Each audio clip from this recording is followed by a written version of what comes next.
انسان کی کامیابی کا بڑا مدار یہ ہے کہ وہ جہنم سے بچ کر جنت میں جانے والا بن جائے۔ بحیثیت مومن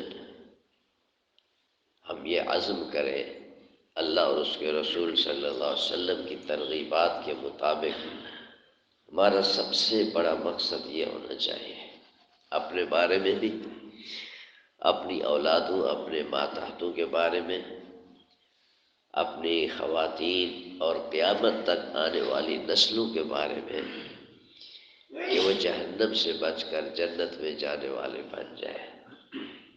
یہی مقصد انبیاء علیہ السلام کا تھا۔ قرآن پاک نے اس راستے پر چلنے کی بہت ترغیبات اور زوردار ترغیبات ارشاد فرمائی۔ کہیں فرمایا سابقو سابقو الی مغفرت، مسابقہ کہتے ہیں مقابلہ، جیسے کسی دوڑ میں مقابلہ ہوتا ہے نا، سامنے ایک نشان لگایا جاتا ہے، اس نشان تک کون پہلے پہنچے گا۔ یہ پولیس میں جب بھرتی آتی ہے نا تو لڑکوں کو دوڑاتے ہیں، آگے ایک نشان ہوتا ہے، کلومیٹر 2 کلومیٹر، سب کو دوڑاتے ہیں، کون وہاں پہلے پہنچتا ہے۔ اس دوڑ کو عربی میں مسابقہ کہتے ہیں، اور دوڑ میں ہر ایک دوسرے سے آگے بڑھنے کی کوشش کرتا ہے۔ کہ اس طرف اشارہ فرمایا، وضاحت فرمائی بلکہ کہ آخرت کے جو معاملات ہیں اس میں ایک دوسرے سے آگے بڑھنے کی کوشش ہو۔ کہیں فرمایا سارعوا، سارع مسارعت کا معنی بھی دوڑنا ہوتا ہے، اور مسابقت کا معنی مقابلے میں دوڑنا ہے۔ ایسی جنت کی طرف دوڑو کہ جس کی جو چوڑائی ہے، اس زمینوں اور آسمانوں کو اگر پھیلا کر ایک کر دیا جائے، جتنا یہ وسعت ہوگی، کتنا ہوگی، اللہ کے سوا کوئی نہیں جانتا۔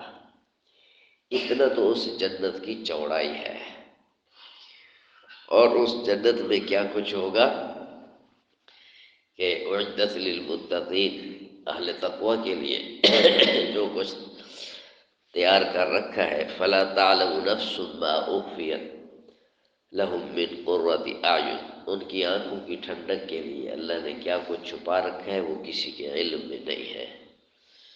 جب بندہ دیکھے گا تو حیران مبہوت رہ جائے گا، ہے یہ بھی مل گیا مجھے، اچھا یہ بھی مل گیا، یہ بھی مل گیا، حیران اور دنگ رہ جائے گا کہ توقعات اور وہم و گمان سے بھی بڑھ کر ملے گا۔ تو پیارو، دنیا کی زندگی بہت تھوڑی ہے، بہت تھوڑی ہے۔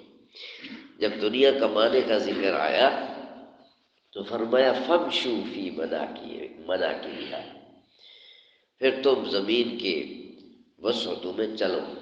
مشی کہتے ہیں پیدل چلنے کو۔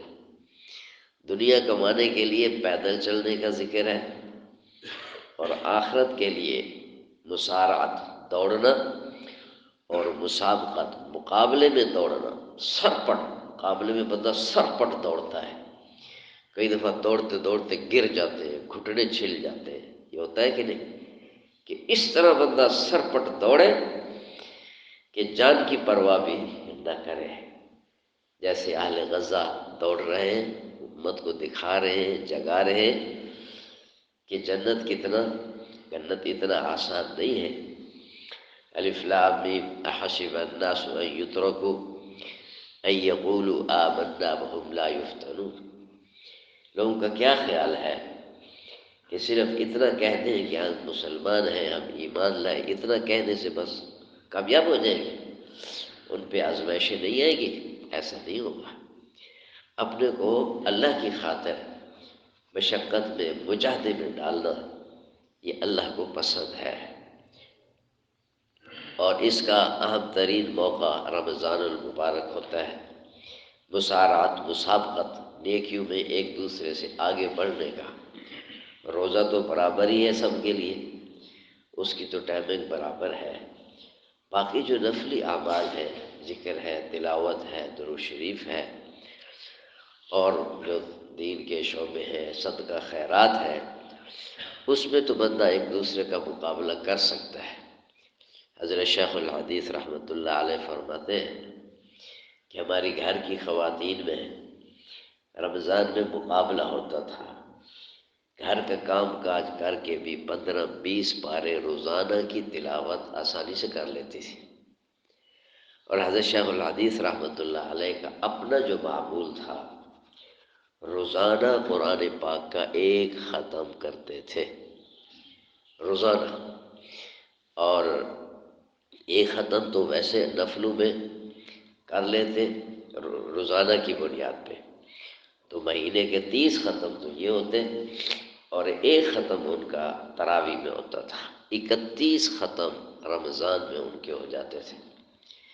اور امام اعظم ابو حنیفہ رحمۃ اللہ علیہ، ان کے بارے میں آتے ہیں کہ وہ ایک ختم دن کو، ایک ختم رات کو کرتے، اور ایک ختم پورے رمضان تراویح میں، گویا کہ 61 ختم ان کے روزانہ کے رمضان میں، پورے رمضان میں 61 ختم ہو جاتے تھے۔ تلگن کے قریب جھاٹلا، وہاں ایک بزرگ گزرے ہیں مولانا افتخار صاحب رحمۃ اللہ علیہ، تو کچھ عرصہ پہلے ان کے صاحبزادے سے ملاقات ہوئی، تو وہ اپنے والد گرامی رحمۃ اللہ علیہ کے حالات بتلانے لگے کہ وہ اصل صدوال کے تھے، پھر وہاں ہجرت کر گئے، کہ والد گرامی کی آخری زندگی کے 35 سال ایسے گزرے کہ روزانہ نفلوں میں قرآن پاک کا ایک ختم کرتے تھے، پورا 35 سال کبھی بھی ان کا ناغہ نہیں ہوا۔ یہ ہوتی ہے مسابقت، مسارعت، جنت کا حرص، آخرت کا حرص۔ پھر اللہ نے موت کیسی عطا فرمائی؟ نماز کی حالت میں موت آئی، نماز کی حالت میں۔ تو رمضان المبارک بھی بڑی تیزی سے گزر گیا، سمجھو کہ 2 عشرے تو گزر گئے، بخشش کا عشرہ آج اس کے چند گھنٹے اب باقی ہیں، ان کو ہم قیمتی بنائیں، اپنے کو ہم چیک کریں کیا میری بخشش ہو چکی ہے کہ نہیں۔ اور شاید پہلے بھی کسی مجلس میں یہ عرض کیا کہ بخشش کے آثار بندے کو خود محسوس ہوتے ہیں، یہ کسی سے پوچھنا نہیں پڑتا، اندر جو اللہ نے مفتی دیا ہے نا، یہ خود فیصلہ کرے گا۔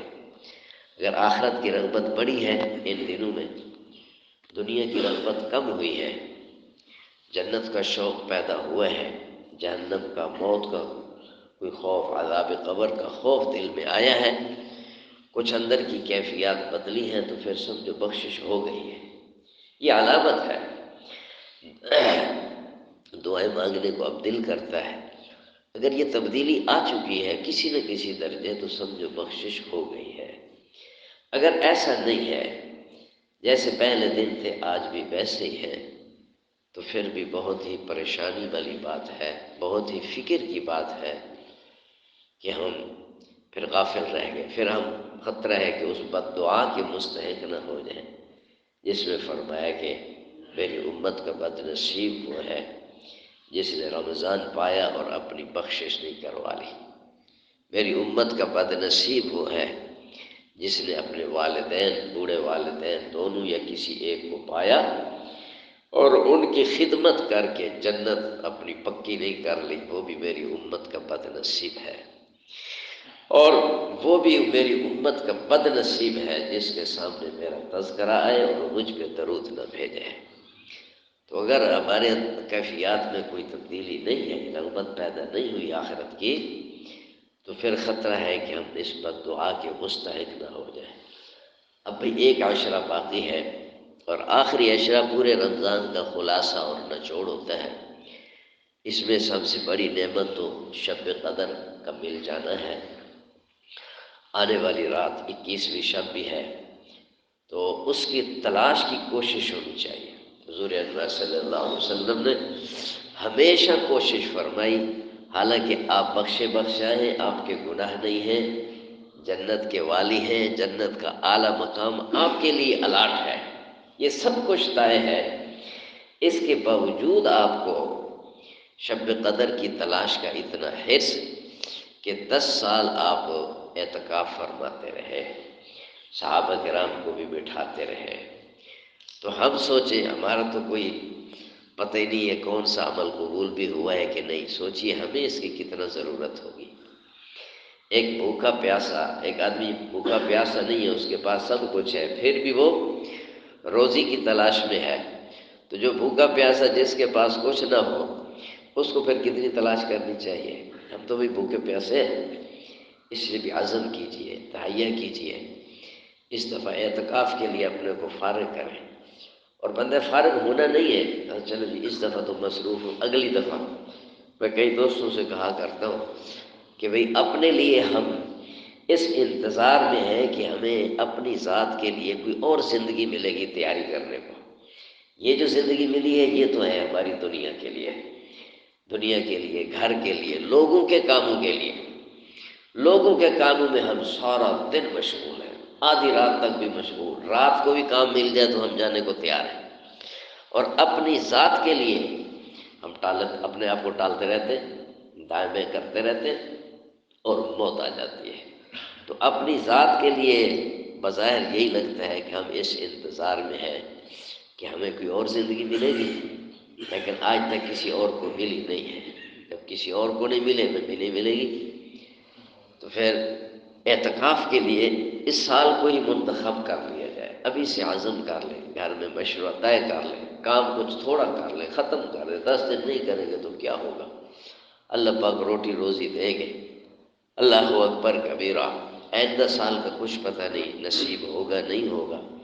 جو بندہ اعتکاف میں ہوتا ہے نا، وہ چاہے رات کو سویا ہوا بھی ہو، شب قدر اس کے نام اعمال میں یقیناً لکھ دی جاتی ہے، کیونکہ اعتکاف والا ہر وقت عبادت میں ہے۔ وہ سویا ہوا ہے، خراٹے لگا رہا ہے، تب بھی اس کی عبادت لکھی جا رہی ہے۔ وہ واش روم میں ہے تب بھی عبادت میں ہے، وضو کر رہا ہے عبادت میں ہے۔ وہ 24 گھنٹے اس کی نیکیاں دھڑا دھڑ چل رہی ہیں بڑی تیزی کے ساتھ۔ اللہ اکبر کبیرہ۔ تو ایک تو یہ چیز کہ شب قدر کا مل جانا یقینی ہو جائے گا، 1000 مہینے کی عبادت سے بھی زیادہ ثواب ہمارے نام اعمال میں آ جائے گا۔ اور دوسرا، اس مسجد کے جو ماحول ہے اللہ کے فضل سے ایک اصلاحی تربیتی اعتکاف ہوتا ہے، تو یہاں بھی سیکھنے کے لیے بھی بہت کچھ ملے گا۔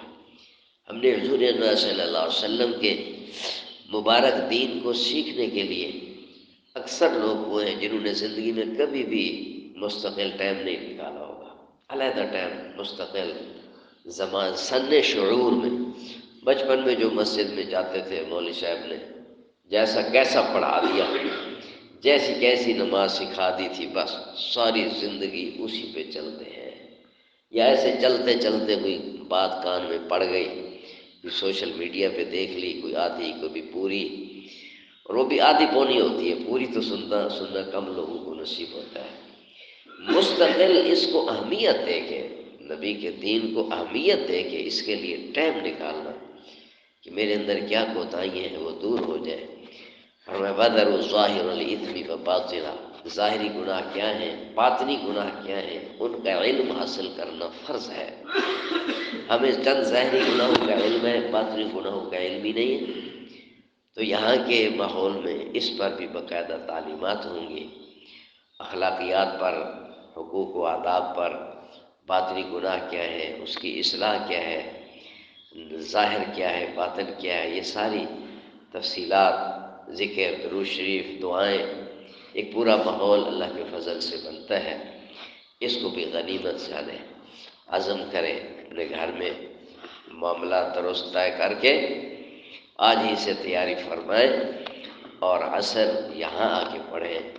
عصر کے بعد نشست ہوگی، اعتکاف کے مسائل، حدود کی تفصیلات وہ سمجھنا ضروری ہے، ورنہ کہیں ایسے نہ ہو کہ اعتکاف ہم توڑ بیٹھیں کہ مسنون اعتکاف ہے، اس کی کچھ پابندیاں ہوتی ہیں۔ اور میرا جو اندازہ ہے نا، میرے اندازے کے مطابق جتنے لوگ اعتکاف بیٹھتے ہیں حرمین شریفین سے تو کل سے شروع ہے، اور آج پورے پاکستان میں انشاءاللہ مساجد میں اعتکاف کی ترتیب ہوگی، خانقاہوں میں، میرے اندازے کے مطابق 80-90% لوگ وہ ہیں جو اعتکاف میں بیٹھ کر اپنا اعتکاف ضائع کر بیٹھتے ہیں، انہیں مسائل کا علم ہی نہیں ہوتا، پتہ ہی نہیں ہوتا کتنے یہاں پر سکھانے کے باوجود ہم دیکھتے ہیں پہلے دن ہی اپنا اعتکاف توڑ بیٹھتے ہیں۔ جو ان ہدایات کو غور سے نہیں سنتا، جو اس کو اہمیت نہیں دیتا، پہلے دن ہی اعتکاف اپنا توڑ بیٹھتے ہیں، پھر پریشان ہوتے ہیں جو میرا تو اعتکاف ٹوٹ گیا۔ اس لیے مسائل کی آگاہی بھی ضروری ہے تاکہ پورا ہمیں ثواب ملے۔ اللہ رب العزت عمل کی توفیق عطا فرمائے۔